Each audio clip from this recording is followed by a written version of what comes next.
Dear student, welcome to Chemosphere by Momita. 2022 previous year question এর আজকে part 2 টা করাবো। চলো স্টার্ট করছি। দেখো, আগের দিন 10টা কোয়েশ্চেন হয়ে গেছে, সেগুলো অবশ্যই দেখে নিও। কি বলছে দেখো, বলছে একটি প্রথম ক্রমের বিক্রিয়া মানে একটি ফার্স্ট অর্ডার রিঅ্যাকশন। বিক্রিয়াটা কি বলেছে? A to B, রিঅ্যাকশনটা হচ্ছে A to B। ওকে, এর ক্ষেত্রে বলছে যে এর প্রারম্ভিক গাঢ়ত্ব A, ওকে, ও বিক্রিয়ার হার ধ্রুবক বলেছে কে। এবার বিক্রিয়াত পদার্থ বি এর গাঢ়ত্বের সহিত সময়ের সম্পর্ক কি? ঠিক আছে, বিক্রিয়াজাত পদার্থ বি এর গাঢ়ত্ব, এর সাথে সময়ের সম্পর্ক। আচ্ছা, তাহলে সময় বলেছে টি, তাহলে টি সময় পরে ধরে নিলাম যে যে বিক্রিয়ক আছে পদার্থ এ, তার পরিমাণটা হলো কি এ টি। ঠিক আছে, এবং প্রারম্ভিক অবস্থায় বি এর কত ছিল? বি এর পরিমাণ 0 ছিল। এবার বলেছে যে বি এর গাঢ়ত্বের সাথে এক্স এর সহিত সম্পর্ক, মানে টি সময় পরে বি এর পরিমাণ হবে কত? এক্স।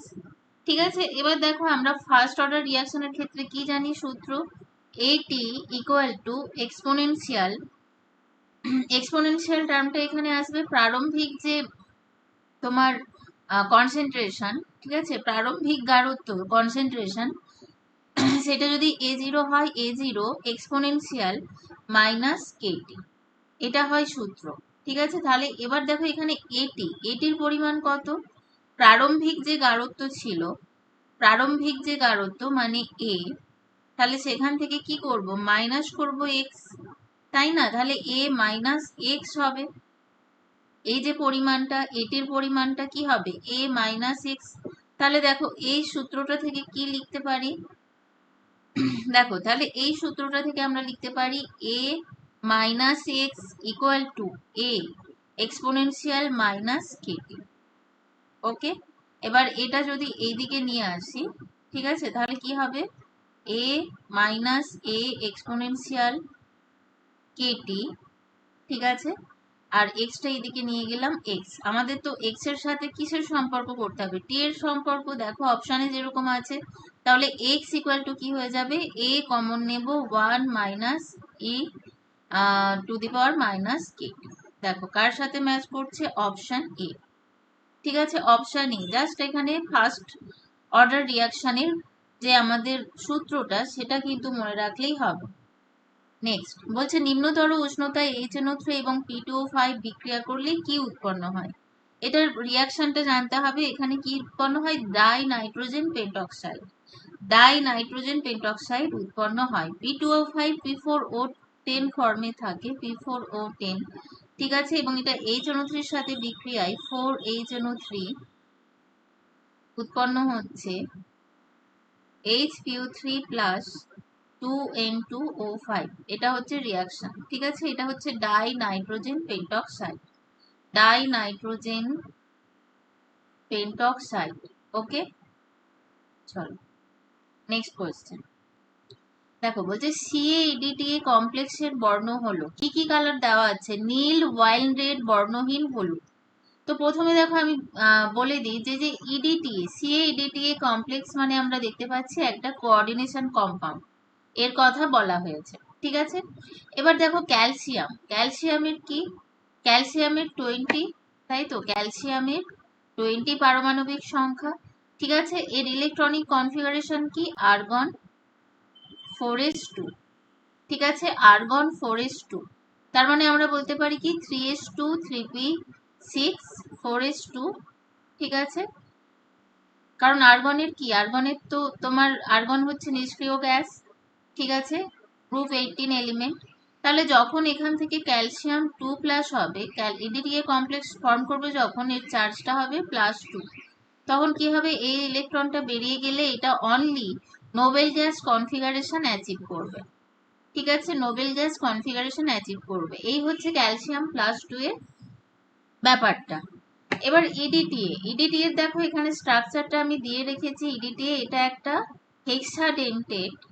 হেক্সাডেন্টেড লাইগ্যান্ড হিসেবে ওয়ার্ক করবে। এটা হেক্সাডেন্টেড লাইগ্যান্ড। ঠিক আছে, হেক্সাডেন্টেড লাইগ্যান্ড। দেখো এই যে নাইট্রোজেন, এইগুলো এই দুটো নাইট্রোজেন আছে আর এখান থেকে অ্যাসিডের 4টে আছে, তাহলে এটা হয়ে গেল হেক্সাডেন্টেট। এবার ক্যালসিয়াম এডিটিয়ে যে কমপ্লেক্সটা ফর্ম করছে সেটা হচ্ছে এটা হচ্ছে কমপ্লেক্স। তো আমাদের কোয়েশ্চেনটা চেয়েছে যে কমপ্লেক্সের বর্ণ কি হবে। আচ্ছা, বর্ণ কার ওপর ডিপেন্ড করে? যখন ডি ইলেকট্রন থাকে, তাই না? ডি ইলেকট্রন থাকে, সেটা কিরকম আবার আনপেয়ার ডি ইলেকট্রন থাকবে। এবার ক্যালসিয়াম +2 আমরা দেখতেই পাচ্ছি এটা নোবেল গ্যাস কনফিগারেশন অ্যাচিভ করছে, ঠিক আছে?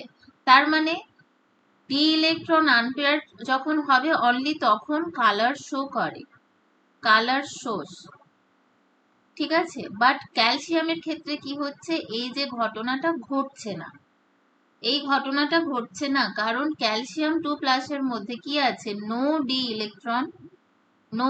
ইলেকট্রন, ঠিক আছে? ডি ইলেকট্রনে যখন আনপেয়ার ইলেকট্রন থাকে তখন কি হয়, ডিডি ট্রানজিশন, যার জন্য কি করে, কালার শো করে। কিন্তু কোনো ইলেকট্রন না থাকার জন্য ক্যালসিয়াম 2+ এর বর্ণটা কি হয়ে যাবে, কালারলেস, মানে বর্ণহীন, ঠিক আছে?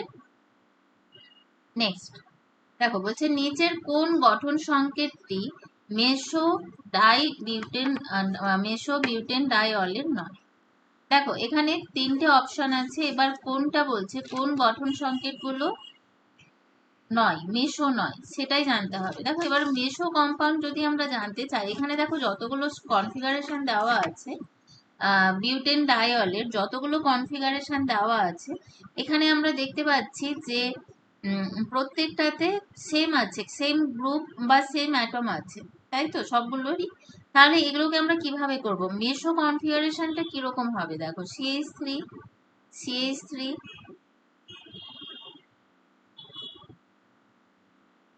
দেখো এরকম যখন একটা কনফিগারেশন হবে তখন এদের মাঝে কি যাবে, একটা প্লেন যাবে, একটা সিগমা প্লেন। এই যে কার্বন সেন্টারগুলো এরা কিন্তু কাইরাল কেন? তার কারণ এই যে কার্বন সেন্টারগুলো 4টে ডিফারেন্ট গ্রুপ অর অ্যাটমের সাথে বাইন্ডেড, যুক্ত আছে, তার মানে এরা ইটসেলফ কাইরাল, বাট ওভারঅল মলিকুলটা কাইরাল নয়। কেন? তার কারণ দেখো এই সিগমা প্লেন আছে এবং এই টাইপের কম্পাউন্ডটাকে আমরা বলছি মেসো বিউটেন ডায়ল। তো এদের মধ্যে বলেছে কোনটা মেসো বিউটেন ডায়ল নয়। তো আমি এই কনফিগারেশনটা আনার চেষ্টা করব, মানে ভার্টিক্যালি CH3টাকে আনবো। তার জন্য কি করব, রোটেশন করতে হবে, এটা এখানে যাবে, এটা এখানে যাবে, এটা এখানে যাবে, ঠিক আছে? তাহলে দেখো কি ফর্ম করলো, CH3 H OH, তারপর যাচ্ছে H, এখানে OH। তাহলে দেখো তো এটা কি হবে, মেসো? এখানে কিন্তু কোনো প্লেন নেই, নো প্লেন, তাহলে এটা কিন্তু নয়, ঠিক আছে? এইটা নয়, তার মানে এটা একটা অ্যান্সার হবে। এর পরেরটাতে দেখা যাক, এখানে এই যে দেখো কম্পাউন্ডটা আছে, এখানে CH3 OH এইভাবে যাবে, এখানে যাবে CH3 OH, তাহলে এখানে কম্পাউন্ডটা কি ফর্ম করলো, CH3 OH, ঠিক আছে? তারপরে এখানে কি ফর্ম করছে, CH3 OH, এখানে আসছে H। দেখো এখানে কিন্তু একটা প্লেন আছে, সিগমা প্লেন, তার মানে এটা কিন্তু মেসো, ঠিক আছে? এটা কিন্তু মেসো হবে। এবারে এর পরেরটা দেখো, এইখানে CH3 OH, এইভাবে রোটেশন করিয়ে আমরা এগুলো করব, ঠিক আছে?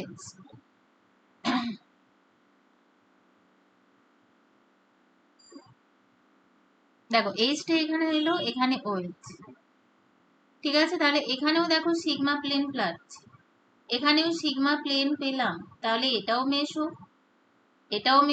আর একটা কম্পাউন্ড বাকি আছে, এটা কি হবে, দেখো এখানে CH3 H OH, দেখো তাহলে এটাতেও পেয়ে যাচ্ছি।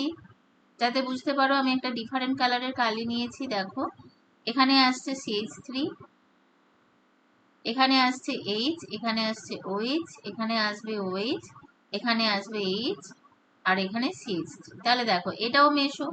তাহলে কোনটা মেশো নয়, একমাত্র অ্যান্সার হয়ে যাবে অপশন এ।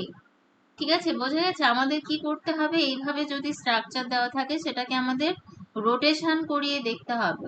গ্রুপ বা অ্যাটমটাকে রোটেশন করিয়ে CH3 বা যে গ্রুপটাকে আমরা একটা তোমার ভার্টিক্যালি সেম জায়গায় নিয়ে এসে এইভাবে করব। ঠিক আছে, তাহলে বোঝা গেছে আশা করি। চল নেক্সট দেখো, বলছে নিম্নোক্ত মলিকুলগুলোর মধ্যে কোনটি প্যারাম্যাগনেটিক। দেখো, প্যারাম্যাগনেটিক মানেই এর আগের তোমার প্রিভিয়াস ইয়ারের যে কোয়েশ্চেন গুলো করিয়েছি, প্যারাম্যাগনেটিক ডায়াম্যাগনেটিকে দেখবে অনেকগুলো কোয়েশ্চেন এসেছে। তার মানে এইগুলো এই টাইপের কোয়েশ্চেন আসার সম্ভাবনা খুব বেশি। প্যারাম্যাগনেটিক কখন হয়? When unpaired electron present, right? যখন আনপেয়ার্ড ইলেকট্রন প্রেজেন্ট থাকে। কি বোঝা যাচ্ছে তো? আনপেয়ার্ড ইলেকট্রন, এইটুকু মাথায় রাখবে। এবার দেখো, এখানে আমি তোমাদের প্রথমে কিভাবে ইলেকট্রন ফিলিং হয় সেটা প্রথমে দেখিয়ে দিই। এবার এক্সামে তো এত ইলেকট্রন ফিলিং করে তোমাদের দেখার সময় থাকবে না, তো তার জন্য আমি তোমাদেরকে একটা ট্রিক্সও বলে দেবো। তো প্রথমে আমি ইলেকট্রন ফিলিং করে দেখিয়ে দিই। দেখো, ফার্স্ট যেটা আছে দেখতে পাচ্ছ NO, ঠিক আছে? এটা হচ্ছে নাইট্রিক অক্সাইড। দেখো, নাইট্রোজেনের ভ্যালেন্সিয়াল ইলেকট্রন কটা আছে? 5টা, অক্সিজেনের 6টা। তাহলে টোটাল ইলেকট্রন 5 + 6 মানে 11। এবারে 11টা ইলেকট্রন আমরা ফিল আপ করছি। দেখো, 1 2 3 4 5 6 7 8, ঠিক আছে? 1 2 3 4 5 6 7 8 9 10 11, 11টা ইলেকট্রন ফিল আপ হয়ে গেল। তাহলে দেখো, এই জায়গাটায় একটা আনপেয়ার্ড ইলেকট্রন আছে, তার মানে NO কে আমরা বলতে পারি কি? প্যারাম্যাগনেটিক। প্যারাম্যাগনেটিক, ঠিক আছে? প্যারাম্যাগনেটিক, তার মানে এখানে ইলেকট্রনিক কনফিগারেশনটা কি হচ্ছে? দেখো, এখানে ইলেকট্রনিক কনফিগারেশন হয়ে যাচ্ছে কি? Sigma 2s2 sigma 2s star 2 পাই 2p y 2 পাই 2p z 2 sigma 2p x 2 পাই স্টার 2p y 1। তাহলে দেখো, এখানে একটা ইলেকট্রন পাচ্ছি আমরা পাই অ্যান্টিবন্ডিং অরবিটাল। তাহলে আমাদের এখানে এইটা দেখতেই পাচ্ছি, তাহলে আমরা NOটা কিন্তু প্যারাম্যাগনেটিক হবে। ঠিক আছে, তাহলে এটা অ্যান্সার করলাম। এবারে বাকিগুলো বুঝিয়ে দিই। NO প্লাস, দেখো NO প্লাস যখন হবে তখন এই ইলেকট্রনটা থাকবে না।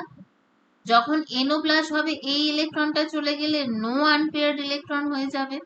তাহলে সেক্ষেত্রে কি হবে? NO প্লাস এটা হয়ে যাবে ডায়াম্যাগনেটিক। ডায়াম্যাগনেটিক, ঠিক আছে? এবার দেখো, তাহলে নেক্সট আসছি, নাইট্রোজেন আছে এখানে। দেখো, নাইট্রোজেন, নাইট্রোজেনের কিভাবে হবে? নাইট্রোজেনের দেখো, নাইট্রোজেন তো দুটো, এটা কি? এটা হোমোনিউক্লিয়ার মলিকুল। হোমোনিউক্লিয়ার মলিকুল, ঠিক আছে? আগেরটা কি ছিল? এখানে দেখো, এই যে এনার্জি লেভেল গুলো বোথ সাইডে সেম, অ্যাটমিক অরবিটালের এনার্জি লেভেল গুলো সেম। এগুলো কি? অ্যাটমিক অরবিটাল এও এও, আর মিডিলেরটা হচ্ছে মলিকুলার অরবিটাল, ঠিক আছে? এখানে দেখো, এইটা কি ছিল? এটা ছিল হেটেরোনিউক্লিয়ার মলিকুল। হেটেরোনিউক্লিয়ার মলিকুল, একটা নাইট্রোজেন আর একটা অক্সিজেন, ঠিক আছে? হেটেরোনিউক্লিয়ার মলিকুল। এখানে দেখো, এনার্জি লেভেল গুলো কিন্তু এদের এনার্জি লেভেল আলাদা, যেহেতু হেটেরোনিউক্লিয়ার মলিকুল, ঠিক আছে? দেখো, এবার নাইট্রোজেনের ক্ষেত্রে, নাইট্রোজেনের কি কত আমরা জানি? 7 + 7 14। সেইভাবে ফিল আপ হয়েছে। দেখো, 1 2 3 4 5 6 7 8 9 10 11 12, ঠিক আছে? 7 7 1 2 3 4 5 6 7 8 9 10 11 12 13 14, 14টা ইলেকট্রন ফিল আপ হয়ে গেছে। তার মানে এখানে কি? No unpaired electron. No unpaired electron. তাহলে এটা কি হয়ে যাচ্ছে? এটা তাহলে হয়ে যাচ্ছে ডায়াম্যাগনেটিক। এটাও হয়ে যাচ্ছে ডায়াম্যাগনেটিক। ডায়াম্যাগনেটিক, দেখো এবারে দিয়েছে কি? সিও। সিওরটা আমি এখানে আর দিইনি, ঠিক আছে? সিওরটা আমি আর এখানে দিইনি, কারণ এরকম এনোর মতো এরকম হবে। তো সিওর ক্ষেত্রে যেটা দেখো, সিওর ক্ষেত্রে আমি বলে দিই কার্বন, ভ্যালেন্সিয়াল ইলেকট্রন কার্বনের 4, ঠিক আছে, আর অক্সিজেনের 6, তাহলে টোটাল 10টা ইলেকট্রন, ঠিক আছে, 10টা ইলেকট্রন। তাহলে 10টা ইলেকট্রন হওয়ার জন্য দেখো NO প্লাসের যা কনফিগারেশন ইকুইভ্যালেন্ট টু NO প্লাসের ইলেকট্রনিক কনফিগারেশন হবে, ঠিক আছে, ইকুইভ্যালেন্ট টু এটা হবে। তাহলে এখানে ইলেকট্রনিক কনফিগারেশন হয়ে যাবে sigma 2s2, sigma 2s star 2, sigma 2pz, sorry, pi 2p y2, pi 2py z2, sigma 2pz, ঠিক আছে। দেখো এখানে যেরকম আছে সেরকমই করেছি, ঠিক আছে, সিগমা 2px, আর শুধু এইটা থাকবে না, অ্যান্টি বন্ডিং অরবিটালটা থাকবে না, ঠিক আছে, সিগমা 2px2, ঠিক আছে, আর অ্যান্টি বন্ডিং অরবিটালে থাকবে না, ঠিক আছে। দেখো কটা ইলেকট্রন হলো, 1 2 3 4 5, 5 দুগুণে 10, তার মানে শিওর এর মধ্যেও কিন্তু আনপেয়ার্ড ইলেকট্রন নেই, তাহলে এটা হয়ে যাবে কি ডায়াম্যাগনেটিক, ঠিক আছে। তাহলে এবার বলবে ম্যাম তাহলে কি এত কিছু আমরা করে করে দেখবো? না, তার জন্য দেখো একটা ট্রিক্স দিচ্ছি। শিওর দেখো টোটাল ইলেকট্রন কটা, 6 + 8 মানে 14টা, ঠিক আছে। এনো টোটাল ইলেকট্রন কটা, 7 + 8 মানে 15টা। এনও প্লাস 15টা হওয়ার কথা, কিন্তু প্লাস মানে একটা ইলেকট্রন চলে গেছে, মানে এটাও 14টা, N2ও 14টা। দেখো এখানে একটা মাত্র এটাই আছে যেখানে অড নাম্বার ইলেকট্রন আছে, অড নাম্বার ইলেকট্রন। তাহলে অড নাম্বার ইলেকট্রন হওয়ার জন্য এনোটা কি হয়ে যাবে তোমার প্যারাম্যাগনেটিক, এনোটা হয়ে যাবে প্যারাম্যাগনেটিক। এবার দেখো সব ক্ষেত্রে কি হবে না, ব্যতিক্রম, এখানে দেখো আমি লিখে দিচ্ছি ভালো করে, ব্যতিক্রম ডেফিনিটলি আছে। ব্যতিক্রম কি, ব্যতিক্রম আছে B2 আর O2 ক্ষেত্রে, ঠিক আছে। B2 10 electron system, O2 16 electron system, কিন্তু এরা কি হয়, প্যারাম্যাগনেটিক হয়। অবশ্যই মনে রাখবে প্যারাম্যাগনেটিক হয়। কেন? তার কারণ এর জন্য দেখো আমাদের মলিকুলার অরবিটাল ডায়াগ্রাম দেখতে হবে। এইটা দেখো B2, এটা B2, 1 2 3 4 5 6 7 8 9 10, 10টা ইলেকট্রন ফিল আপ হয়েছে। এইখানে দেখো আনপেয়ার্ড ইলেকট্রন আছে, তো সেই কারণে এটা কি হবে, এটা কি হয়ে যাবে, এটা হয়ে যাবে প্যারাম্যাগনেটিক। ওকে, আশা করি ক্লিয়ার হয়েছে। এবার দেখো নেক্সট অক্সিজেনেরটা দেখিয়ে দিই। অক্সিজেনের কটা বললাম, 6 ইলেকট্রন সিস্টেম, তাহলে এখানে ফিল আপ হবে 1 2 3 4 5 6 7 8 9 10, ঠিক আছে, 11 12 13 14 15 16, ঠিক আছে। ওকে, 16 ইলেকট্রন, সরি 16 ইলেকট্রন সিস্টেম, এটা তো 2s থেকে আছে, 1 সেকেন্ড, 1sটা এখানে দেওয়া নেই, ঠিক আছে, সেটাই ভাবলাম যে কি হলো ব্যাপারটা। আর তাহলে এখানে যেহেতু 1s এরটা দেওয়া নেই, তাহলে 12টা ইলেকট্রন ফিল আপ করবো, 1 2 3 4 5 6 7 8 9 10 11 12। দেখো এইখানে কি আছে, 2 আনপেয়ার্ড ইলেকট্রন, 2 আনপেয়ার্ড ইলেকট্রন, যার জন্য এটাও কি হবে প্যারাম্যাগনেটিক, ঠিক আছে। শুধু এই দুটো হচ্ছে এক্সেপশন। কি বললাম আশা করি বুঝতে পেরেছো, শুধুমাত্র এই দুটো হবে এক্সেপশন। ওকে, তাহলে অ্যান্সারটা ক্লিয়ার হয়েছে আশা করি। চলো নেক্সট কোয়েশ্চেন। কি বলছে, জটিল যৌগের ক্ষেত্রে নিম্নলিখিত, দেখো যা দেওয়া আছে এদের মধ্যে কোনগুলো সঠিক বা সঠিক নয় সেটা বলতে বলেছে, ঠিক আছে। দেখো তাহলে কোনগুলো সঠিক দেখি। কি বলছে, চতুস্থলকীয় এবং অষ্টস্থলকীয় উভয় জটিল যৌগের মধ্যে নিঃসঙ্গ ইলেকট্রনের সংখ্যা লাইগ্যান্ডের প্রকৃতির উপর নির্ভর করে, ঠিক আছে।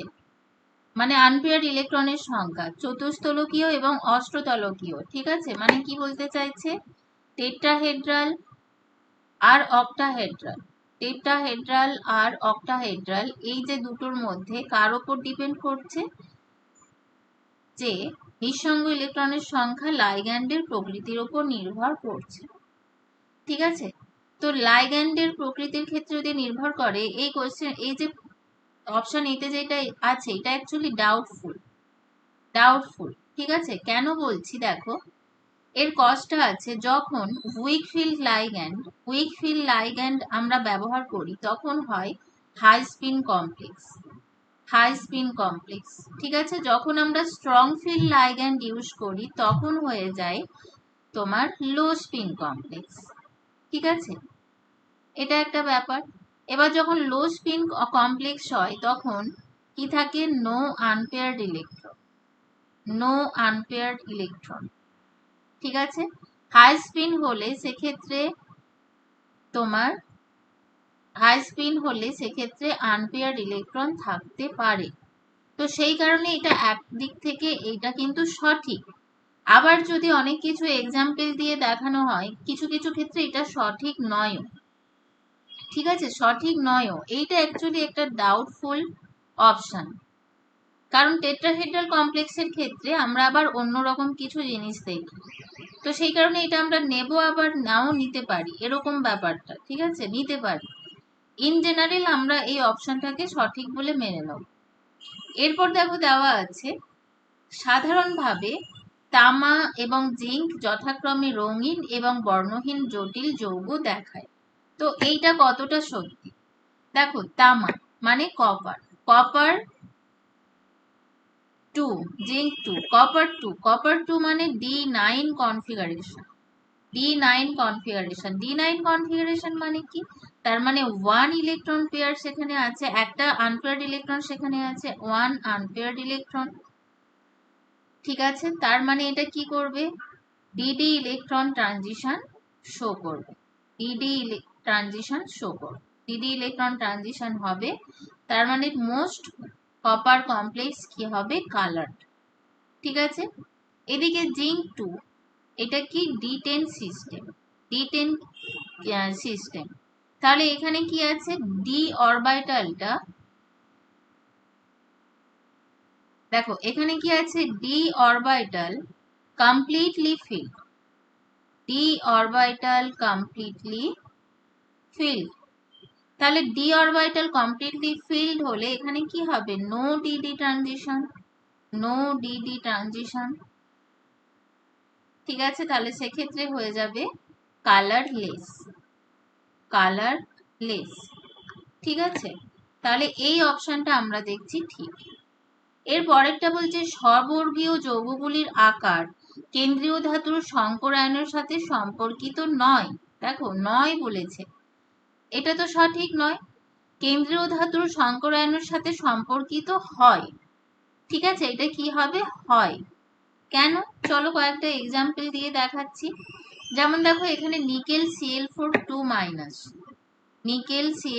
2 মাইনাস এটার দেখানো আছে হাইব্রিডাইজেশন। তো নিকেল 2 প্লাস কি 3D8 সিস্টেম। ওকে, তাহলে দেখো এখানে কি হচ্ছে, ক্লোরিন যেহেতু উইক ফিল্ড লাইগ্যান্ড মোটামুটি, তো এটা কি করে, এটা কিন্তু এই যে আনপেয়ার্ড ইলেকট্রন গুলোকে পেয়ারিং করে দিতে পারে না। তো ক্লোরিন কি করে, এই যে ভ্যাকেন্ট 4s and 4p এই যে অরবিটাল গুলো অকুপাই করে sp3 হাইব্রিডাইজেশন শো করে, যার জন্য এটা কি হচ্ছে, টেট্রাহেড্রাল স্ট্রাকচার। ঠিক আছে, বাট তুমি যদি এই ক্লোরিন গুলোকে রিপ্লেস করে এখানে সায়ানাইড ঢোকাও, তাহলে দেখা যাবে এই যে আনপেয়ার্ড ইলেকট্রন গুলোকে এগুলোকে পেয়ার আপ করে দিচ্ছে, এবং একটা দেখো ডি অরবিটাল ভ্যাকেন্ট হয়ে যাচ্ছে, দিয়ে এখানে DsP2 হাইব্রিডাইজেশন হচ্ছে। সেই কারণে এটা কি হয়ে যাচ্ছে, স্কোয়ার প্ল্যানার কমপ্লেক্স, কারণ সায়ানাইড কি একটা স্ট্রং ফিল্ড লাইগ্যান্ড। ঠিক আছে, তাহলে এইটা আমরা দেখতে পাচ্ছি কি, যে ডিপেন্ড করছে, স্ববর্গীয় যৌগগুলির আকার ধাতুর সংকরায়নের সাথে ডিপেন্ড করছে। কিভাবে করছে, এই যে দেখলে sp3 যখন হাইব্রিডাইজেশন হচ্ছে তখন টেট্রাহেড্রাল, যখন DsP2 হাইব্রিডাইজেশন হচ্ছে তখন স্কোয়ার প্ল্যানার কমপ্লেক্স ফর্ম করছে। ওকে, ক্লিয়ার না? বুঝতে পারলে কিন্তু অবশ্যই জানিও। নেক্সট, নিকেল 2 জটিল যৌগগুলির বর্গাকার সমতলীয় এবং অষ্টতলকীয় কাঠামোতে যথাক্রমে তীরচুম্বকীয় এবং পরাচুম্বকীয় দেখায়। দেখো, নিকেল 2 বলেছে যৌগ, বর্গাকার সমতলীয় এবং অষ্টতলীয় কাঠামো। দেখো, তীরচুম্বকীয় পরাচুম্বকীয় মানে কি? ডায়াম্যাগনেটিক, একটা হচ্ছে ডায়াম্যাগনেটিক আর একটা হচ্ছে প্যারাম্যাগনেটিক। প্যারাম্যাগনেটিক, ওকে। দেখো, আবার আমি এক্সাম্পল দেখাই। নিকেলের কি বলেছে? বর্গাকার সমতলীয়, ঠিক আছে। তাহলে এখানে দেখো, এই যে এটা কি, এটা এইখানে আমরা কি দেখছি? নো আনপেয়ার্ড ইলেকট্রন না? No unpaired electron. No unpaired electron দেখানোর জন্য এটা কি হচ্ছে? এটা ডায়াম্যাগনেটিজম শো করছে, রাইট? এবার আমরা যদি অক্টাহেড্রাল স্ট্রাকচারটা দেখি, অক্টাহেড্রাল স্ট্রাকচার দেখো অ্যামোনিয়ার, যখন অ্যামোনিয়ার যদি আমরা কমপ্লেক্স নিই নিকেলের, তাহলে সেক্ষেত্রে কি ফর্ম করছে? sp3d2 হাইব্রিডাইজেশন হচ্ছে এবং দেখো এখানে 2 আনপেয়ার্ড ইলেকট্রন থাকছে, 2 আনপেয়ার্ড ইলেকট্রন থাকছে, ঠিক আছে। তো সেই জন্য এখানে আমরা তাহলে দেখতে পাচ্ছি এটা কি হয়ে যাবে? এটা প্যারাম্যাগনেটিক, প্যারাম্যাগনেটিক, রাইট? দেখো, তাহলে আমরা কি পেলাম? অ্যান্সারটা কি হবে? এটাও সঠিক। দেখতেই পাচ্ছি নিকেল 2 যখন বর্গাকার সমতলীয় যৌগ ফর্ম করছে ডায়াম্যাগনেটিক, এবং অক্টাহেড্রাল ফর্ম করলে, অষ্টতলকীয় ফর্ম করলে প্যারাম্যাগনেটিক হচ্ছে, ঠিক আছে। তাহলে বি ডি একদম পারফেক্ট, একদম সঠিক। এটা নিয়ে একটু কনফিউশন আছে যে এটা কি সঠিক বলবো কি বলবো না, ঠিক আছে। চলো নেক্সট। দেখো, বলছে নিউক্লিওফাইল রূপে যেগুলো কাজ করে, কোনগুলো? দেখো, একটা আছে ফেনল, খুব ইজি কোয়েশ্চেন। ফেনল, দেখো এখানে অক্সিজেনের কি আছে? লোন পেয়ার আছে, তো এটা কি করবে? এটা নিউক্লিওফাইল হিসেবে কাজ করবে, নিউক্লিওফাইল, ওকে। গ্রিগনার রিএজেন্ট RMgX, ঠিক আছে। আরটা হচ্ছে অ্যালকিল, এক্সটা হচ্ছে কি? হ্যালাইড, হ্যালাইড, ঠিক আছে। তো এইখানে দেখো আমরা দেখতে পাচ্ছি নিউক্লিওফাইল রূপে ক্রিয়া করতে এটা কি আছে? পারে, যে রাসায়নিকগুলো দেখো পারে, নিউক্লিওফাইল রূপে পারে। তাহলে এখানে কি আছে? Mg, এক্ষেত্রে কি আরটা কি? এখানে নেগেটিভ, এখানে পজিটিভ, ঠিক আছে। তাহলে এটাও নিউক্লিওফাইল রূপে কাজ করছে, এটাও করছে। অ্যাসাইলিয়াম আয়ন, ঠিক আছে, RCO+, ঠিক আছে। এটা কি? এটা ইলেকট্রোফাইল হিসেবে কাজ করবে, ইলেকট্রোফাইল। তাহলে এটা একমাত্র পারবে না করতে, ঠিক আছে। অ্যামোনিয়া, অ্যামোনিয়া NH3, অ্যামোনিয়া, ঠিক আছে। অ্যামোনিয়াটা কি হচ্ছে? দেখো এর ইলেকট্রন আছে, নিঃসঙ্গ ইলেকট্রন জোড়, তার মানে এখানে কি থাকবে? এটাও নিউক্লিওফাইল হিসেবে কাজ করবে। তার মানে এখানে আমরা 3টে অ্যান্সার পেয়ে গেলাম, ওকে। নেক্সট দেখো 18টা, দেখো কি বলছে?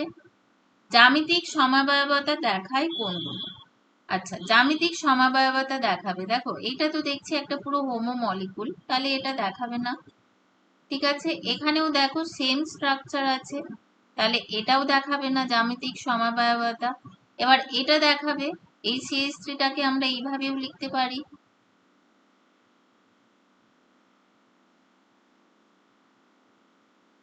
ঠিক আছে। এখানে দেখো নাইট্রোজেনের সাথে কি আছে? এর একটা লোন পেয়ার আছে, ঠিক আছে। তাহলে এটাকে আমরা দুরকম ভাবে লিখতে পারি, এখানে জিওমেট্রিক্যাল আইসোমার আমরা পাবো, ঠিক আছে। একটা এইভাবে OH, আর একটা লিখতে পারবো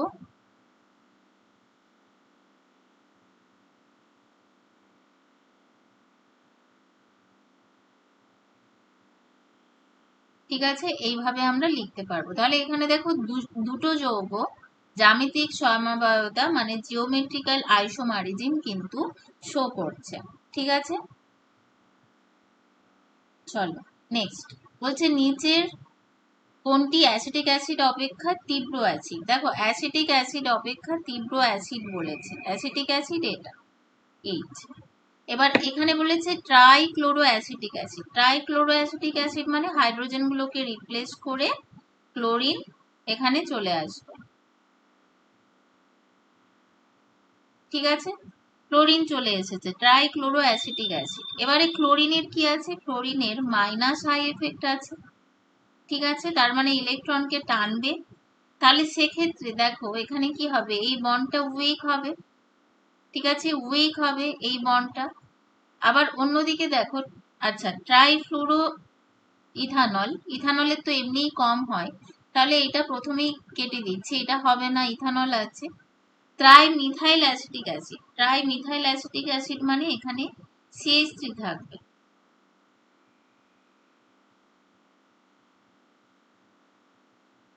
ঠিক আছে, CH3 এর কি আছে? Plus I effect, plus I effect, তাহলে এগুলো কি করবে? ইলেকট্রন রিলিজ করবে। তাহলে এই যে বন্ডটা এটা কি হবে? এটা এই বন্ডটা কি হবে? স্ট্রং হবে, স্ট্রং, তার মানে এর অ্যাসিডিটি কি হবে? কম হবে, ঠিক আছে। এদিকে অক্সালিক অ্যাসিড দেখো, অক্সালিক অ্যাসিড COH COH, এরা কি করবে? দুটো H প্লাস আয়ন দেবে, 2H প্লাস আয়ন, ঠিক আছে, এবং এটা স্টেবিলও হবে, ঠিক আছে, এটা স্টেবিলও হবে। তো এখানে তাহলে আমাদের অ্যান্সারটা হয়ে যাচ্ছে অপশন এ, ঠিক আছে, আর অপশন ডি, ঠিক আছে। এরা কি করবে? অ্যাসিটিক অ্যাসিড অপেক্ষা তীব্র অ্যাসিডিটি শো করবে। নেক্সট, আলফা বিটা এবং গামা বিকিরণের ক্ষেত্রে আচ্ছা ত্রুটিযুক্ত ক্রম কোনগুলো? আচ্ছা ভেদন ক্ষমতা দিয়েছে, এটা ঠিক আছে, ভেদন ক্ষমতা গামা বিটা আলফা এরকমই হয়। এরপর আছে ভর, ভরের অর্ডারটা হচ্ছে alpha greater than beta greater than gamma, okay. আর আয়নায়ন ক্ষমতা, আয়নায়ন ক্ষমতা কিন্তু ভরের উপর ডিপেন্ড করে, যেহেতু আলফার ভর বেশি সেজন্য alpha greater than beta greater than gamma হবে আয়নায়ন ক্ষমতা, ঠিক আছে। দ্রুতিটা কি হবে? ভরের জাস্ট অপোজিট, ভরের যে অর্ডার তার অপোজিট, মানে দ্রুতি সবচেয়ে বেশি হবে, দ্রুতিটা সবচেয়ে বেশি হবে কার? গামার, যেহেতু গামার ভর কম সেজন্য gamma greater than beta greater than alpha. তাহলে এখানে বি সি ডি তিনটেই কিন্তু হয়ে যাচ্ছে অ্যান্সার, ঠিক আছে। আশা করি বুঝতে পেরেছো। তোমরা যদি কোথাও মানে সমস্যা দেখো যে কোনোটার বুঝতে অসুবিধে হচ্ছে, তোমরা অবশ্যই কমেন্ট সেকশনে জানিয়ে যাবে, অথবা এই নাম্বারে কন্ট্যাক্ট করবে, ঠিক আছে। তোমরা যদি ডিটেলসে কেমিস্ট্রি শিখতে চাও তাহলে 11-12 এর নিট জেই বা জেনপাস সমস্ত কিছুর জন্য কিন্তু কোর্স আছে। তোমরা যদি ডিটেলসে কেমিস্ট্রি শিখতে যাও এই নাম্বারে অবশ্যই কন্ট্যাক্ট করে নেবে, ওকে। Thank you.